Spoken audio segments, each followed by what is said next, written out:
Ya, aplikasi Peduli Lindungi akan segera terintegrasi ya dengan sejumlah platform digital lainnya.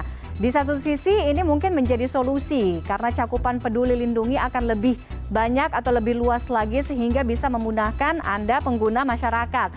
Namun kekhawatiran kasus kebocoran data, jaminan keamanan ya masih membayangi Peduli Lindungi.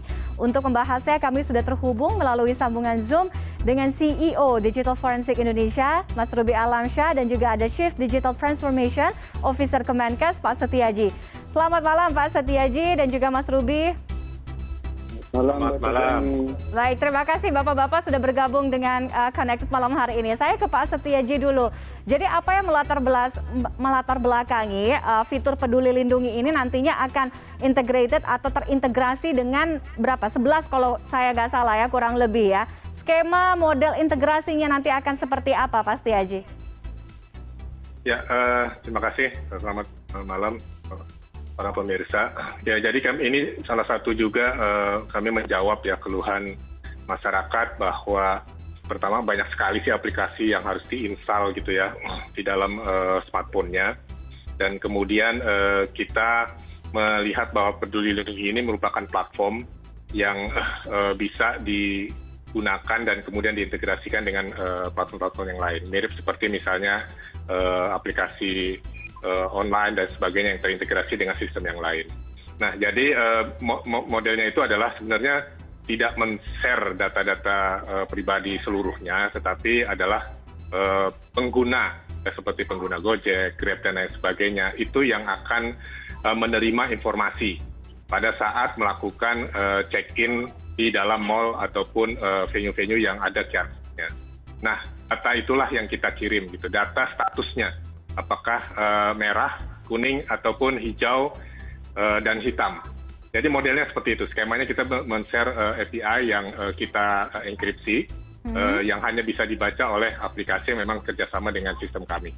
Oke, jadi tidak ketika pengguna atau masyarakat masuk ke dalam salah satu dari aplikasi yang bekerja sama dengan Peduli Lindungi yang 11 tadi, misalkan, jadi tidak akan diminta data baru atau mungkin data yang ada di Peduli Lindungi itu tidak akan tidak akan ada di aplikasi yang pada saat itu digunakan. Betul. Jadi kan di dalam aplikasi-aplikasi tadi ya, sebenarnya sudah ada identitas pribadi masing-masing penggunanya. Nah, itulah yang dikirimkan ke sistem Peduli Lindungi untuk mengecek status orang yang bersangkutan, apakah positif atau sudah vaksin ataupun belum. Nah, yang dikirimkan pun juga informasi yang terenkripsi, dan kemudian yang dikirim adalah token gitu ya. Mungkin nanti Pak Ruby bisa jelaskan secara teknikal sistemnya. Oke, jadi bukan transparan yang kita kirimkan statusnya tadi, yang hanya bisa dibaca oleh kedua sistem tadi. Oke, jadi misalkan saya buka misalkan dari Gojek gitu, jadi ini tidak akan nyambung ke link Peduli Lindungi, artinya tidak akan masuk datanya itu, begitu Pak Setiaji? Betul sekali. Jadi justru dari Gojek kan ada data identitas pribadi itu yang dikirim ke sistem kami untuk dicek bahwa yang bersangkutan positif atau tidak ya terhadap COVID tadi. Nah, itu yang nanti akan keluar di sistem Gojek misalnya ya, terhadap status tadi warnanya merah, kuning, hijau ataupun hitam. Oke, Pak Setiaji, ini juga menjawab pertanyaan dari banyak masyarakat ya. Beberapa saat yang lalu ramai di timeline di lini masa bahwa banyak yang mengeluhkan Peduli Lindungi.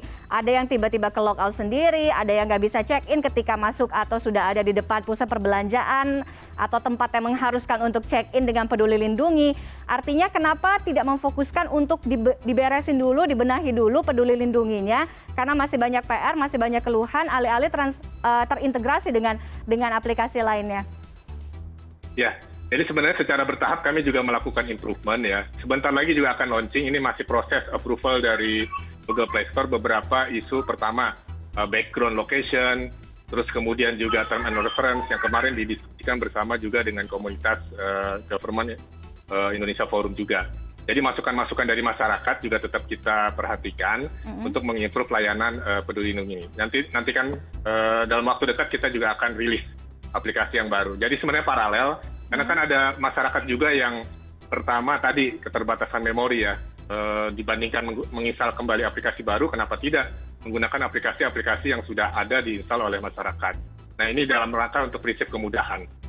Oke, saya mau ke Mas Ruby. Mas Ruby, alih-alih integrasi dengan banyak aplikasi ya, kenapa tidak fokus kepada satu hal dulu? Jadi untuk membenahi sekaligus mungkin juga untuk meminimalisir celah, miss atau kesalahan di sana, atau justru sebaliknya memang range-nya harus diperluas sehingga ya ini sesuai dengan fokus dari Pak Setiaji tadi bilang memang agar lebih memudahkan masyarakat.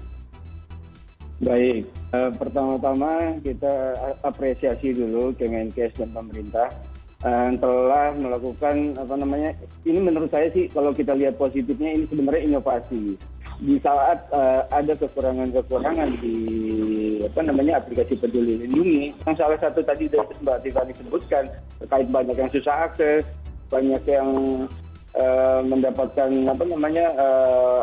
flag macam. Nah, ini dengan melakukan koneksi API ke 11 aplikasi yang lain, sebenarnya aplikasi Peduli Lindungi atau pemerintah itu mencoba mengakses masyarakat lebih luas dengan menggunakan infrastruktur ataupun platform yang lain, platform online yang sudah banyak dipakai masyarakat, sehingga nantinya ini sebenarnya saya lihat secara teknis akan men-sharing bandwidth, men-sharing infrastruktur yang ada sehingga load di Peduli Lindungi yang saat ini memang sangat diperlukan masyarakat itu tidak hanya dibebani ke infrastruktur Peduli Lindungi, tapi juga di-sharing ke 11 aplikasi yang lain yang mana nanti di belakangnya itu mereka saling koneksi. Nah, tapi tadi Pak Setiaji sudah menyebutkan bahwa ini datanya tidak di-copy, tidak di-mirroring, tetapi melainkan ini koneksi API saja. Nah, jadi kalau Mbak Tiffany, kalau API connection antara masing-masing platform ini sebenarnya masih cukup aman dan itu biasa dilakukan. Dan kita harapkan API connection ke 11 aplikasi atau platform online yang umum lainnya ini benar-benar dapat diimplementasikan, integrasikan dan dipastikan keamanannya benar-benar optimal. Tapi secara teknis kita kebayang bahwa ini adalah upaya pemerintah untuk menjangkau seluruh lapisan masyarakat yang ada kekurangan untuk mengakses aplikasi Peduli Lindungi. Mereka sharing load-nya itu melalui 11 platform online lainnya. Oke, gitu, Mas Ruby, tadi Pak Setiaji sampaikan bahwa ini kalau soal data nggak usah khawatir gitu ya, karena cukup aman, tidak mirroring, tidak menyedot, kalau saya mungkin istilahnya tidak menyedot data, sehingga peralihan itu nggak usah dikhawatirin. Tapi tetap aja yang namanya soal teknis ini harus dipikirkan, karena kita berkaca banyak sekali kasus-kasus kebocoran data, apalagi yang terkait dengan Peduli Lindungi. Nah, melihat ini bagaimana Mas Ruby? Ada celah itu kah? Walaupun ya itu datanya nggak kesedot, datanya nggak mirroring, ya kan? Tapi kan ini integrated. Betul. Jadi kekhawatiran itu sih menurut saya bisa mudah-mudahan bisa bisa dilakukan mitigasi yang proper aplikasi Peduli Lindungi. Tapi Mbak, kalau secara teknis API connection seperti ini mestinya memang jauh lebih aman dibandingkan melakukan data akses secara langsung full atau melakukan mirroring. Nah, tadi ini seperti kayak gini, kayak kita ke bank, kita mendaftarkan rekening, itu bank itu bisa mengakses apakah nama kita, nik kita itu benar sesuai yang ada data di Dukcapil. Nah, bank itu mempunyai connection API ke Dukcapil. Nah, Dukcapil itu tidak memberikan data-data saya ke bank, tetapi Dukcapil cuma menjawab, bank nanya siapa, nama apa, nik berapa, nah, si Dukcapil akan menjawab, oh ini benar, ini salah, seperti itu. Itu yang juga dilakukan oleh aplikasi Peduli Lindungi dengan mengkoneksi 11 platform online yang udah umum di masyarakat. Menurut saya ini sebenarnya adalah melakukan load connection-nya di sharing ke platform yang tadi, sehingga tidak hanya fokus penuh terlalu tinggi di aplikasi Peduli Lindungi yang saat ini masih dalam pengembangan dan improvisasi ke depannya. Oke, Mas Ruby, kalau saya nggak tahu ya secara teknis pasti Mas Ruby bisa menjelaskan. Kalau salah satu misalkan dari aplikasi 11 itu yang digunakan oleh masyarakat error gitu atau crash atau apalah sistemnya ya bilangnya, apakah itu akan berpengaruh dengan Peduli Lindungi? Mestinya enggak, Mbak. Itu different connection infrastruktur aja, Mbak. Nah, jadi seperti saya bilang ini sharing load, Mbak, sharing load. Nah, kalau nanti ada aplikasi yang sedang down, tidak bisa koneksi ke aplikasi Peduli Lindungi, itu bukan berarti aplikasi Peduli Lindungi tidak bisa diakses oleh platform-platform lain. Nah, inilah yang sebenarnya dilakukan.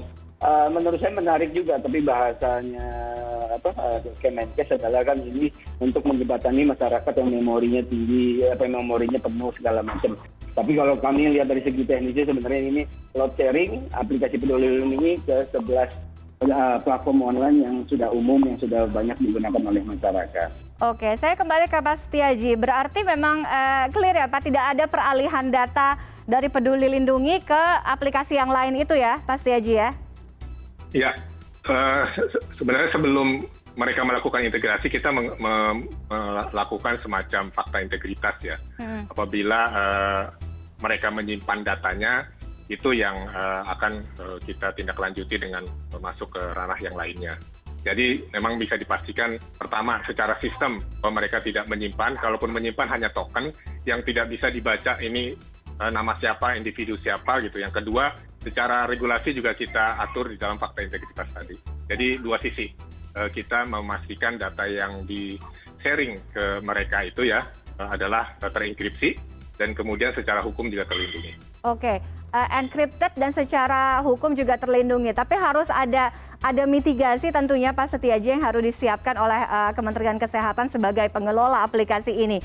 Kalau nantinya ada kasus di luar perkiraan, taruhlah kebocoran data dan lain sebagainya, apa yang dilakukan?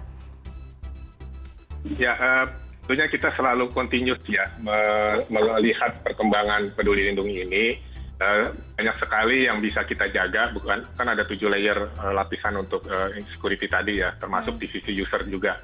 Nah, kita terus memonitor bekerja sama dengan BSSN, termasuk juga komunitas banyak sekali membantu kami untuk meningkatkan terhadap security yang ada. Jadi kalaupun akhirnya ditemukan hal tersebut, yang pertama pasti kita akan putuskan API yang kita berikan ke masing-masing platform tadi, dan kemudian kalau memang terdapat kebocoran dari sisi mereka, itu yang nanti harus ditindaklanjuti dari sisi peraturan yang lain. Oke, Mas Ruby, idealnya atau mungkin saran dari Anda apa yang harus dipersiapkan terkait dengan mitigasi, karena ini berbicara integrasi dengan banyak aplikasi, ya kan? Jangan sampai di satu sisi memudahkan, tapi jangan lengah juga. Ada potensi celah yang bisa dimanfaatkan oleh orang-orang tidak bertanggung jawab. Artinya dinding Peduli Lindungi itu harus tebal, ya kan, untuk menjaga keamanan data ini.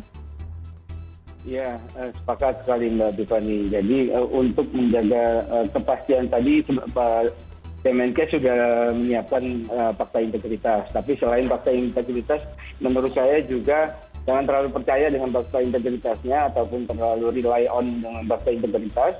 Tetapi secara teknis di aplikasi, di sistem API-nya Peduli Lindungi juga bisa dikuatkan keamanannya, dipastikan bahwa request yang diterima oleh aplikasi Peduli Lindungi dari 11 platform online yang lain tadi itu benar-benar di-request oleh pengguna, user yang benar, bukan oleh bot, bukan oleh pihak lain ataupun pihak platform itu sendiri. Nah, ya hal-hal teknis seperti ini yang perlu dipastikan oleh tim teknis aplikasi Peduli Lindungi agar request itu benar-benar di-request oleh user, bukan oleh bukan oleh sistem atau bot ataupun hal lainnya yang tidak berwenang. Nah, itu hal menurut saya yang perlu ditekankan. Karena dari situ nanti mereka bisa tidak disiapkan itu.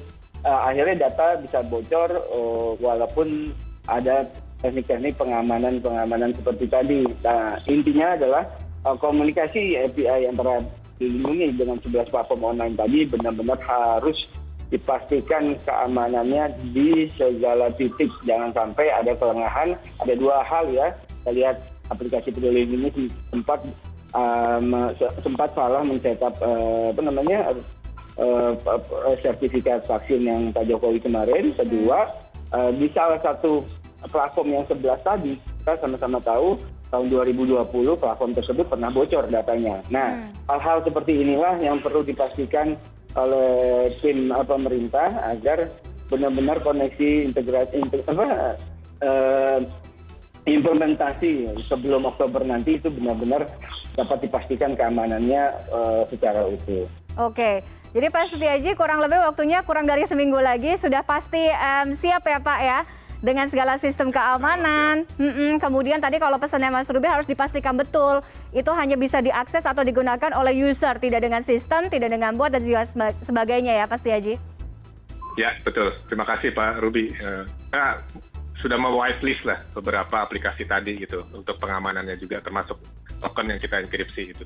Oke, mudah-mudahan berjalan dengan maksimal, optimal, tidak ada hal-hal yang dikhawatirkan terjadi di kemudian hari. Kita akan pantau terus. Terima kasih Mas Ruby dan juga Pak Setiaji sudah bergabung dengan kami di CNN Indonesia Connected malam hari ini. Selamat malam Bapak-Bapak, sehat selalu. Sehat.